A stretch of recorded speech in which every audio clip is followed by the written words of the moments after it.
சீதாவோட கல்யாணத்த சீரும் சிறப்புமா நடத்தி வைக்கணும் அப்படின்னு சொல்லிட்டு முத்து வந்துட்டு ரொம்பவே வந்து ஒவ்வொன்னையும் பார்த்து பார்த்து செஞ்சுட்ருக்குறாங்க. ஃபர்ஸ்ட்டு சீதாவுக்கு தேவையான சீர்வரிசைகளெல்லாம் ரெடி பண்ணிடலாம் அப்படின்ற மாதிரி சொல்றாங்க.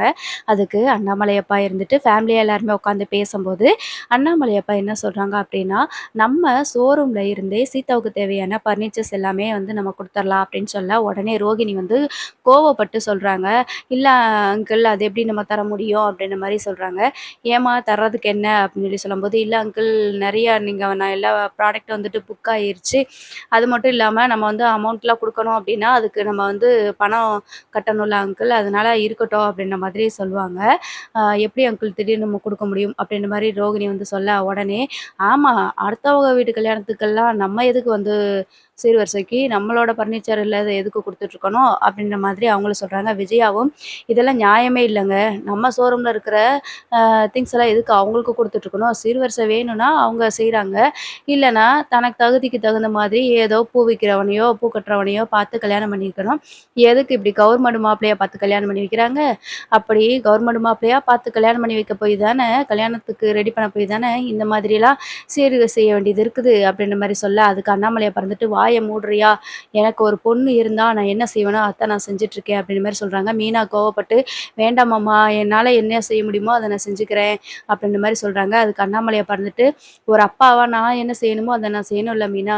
நீ அத போய் இவங்க பேசுறதெல்லாம் காதுல எடுத்துக்காத." அப்படின்னு சொல்லும்போது, மறுபடியும் மனோஜ் இருந்துட்டு, "இல்லப்பா ஷோரூம்ல இருந்தெல்லாம் எதுவும் தர முடியாது." அப்படின்னு சொல்லும்போது, முத்து இருந்துட்டு, "அந்த ஷோரூமோட ஓனர் வந்து அப்பா தான். அப்பா என்ன முடிவு எடுக்குறாங்களோ அதுதான். அது தெரியும்ல உங்களுக்கு." அப்படின்ற மாதிரி முத்து வந்து சொல்றாப்புல. உடனே ரோஹிணி இருந்துட்டு, "வேண்டாம் அங்கிள், நம்ம வேணா ஓசியாலாம் குடுக்க முடியாது. அதுக்கு பதிலா ஏதாவது ஆஃபர்ல வேணா அவங்களுக்கு செஞ்சு குடுக்கலாம்." அப்படின்ற மாதிரி சொல்றாங்க. "கம்மியான ரேட்டுக்கு குடுக்கலாம்." அப்படின்ற மாரி சொல்றாங்க. அதுக்கு அண்ணாமலை அப்பா இருந்துட்டு, "இல்ல, அப்படியெல்லாம் குடுக்குறதுக்கு 3வது ஆள் கிடையாது. சீதா இந்த வீட்ல பிறந்த பொண்ணு மாதிரி தான்.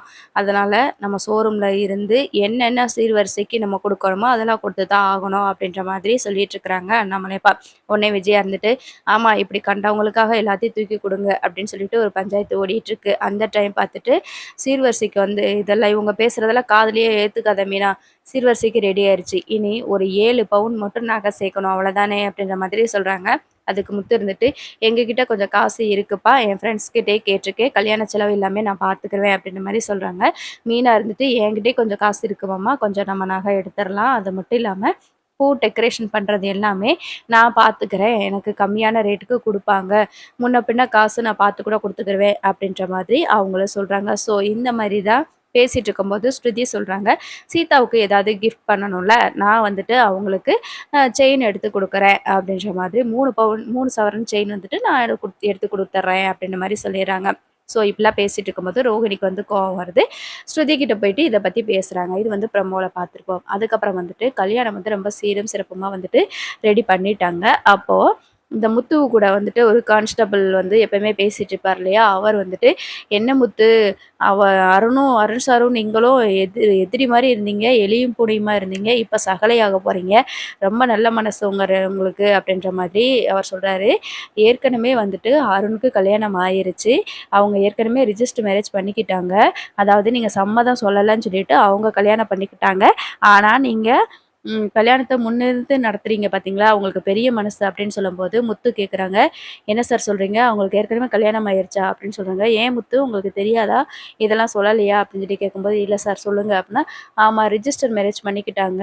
அதுக்கு ஃபோட்டோ கூட எங்ககிட்ட காட்டுனாரே அருணு." அப்படின்னு சொல்லிட்டு அந்த ஏட்டையா வந்து சொல்லிறாரு. ஸோ இதுக்கப்புறம் தான் பிரச்சனையே வரும்.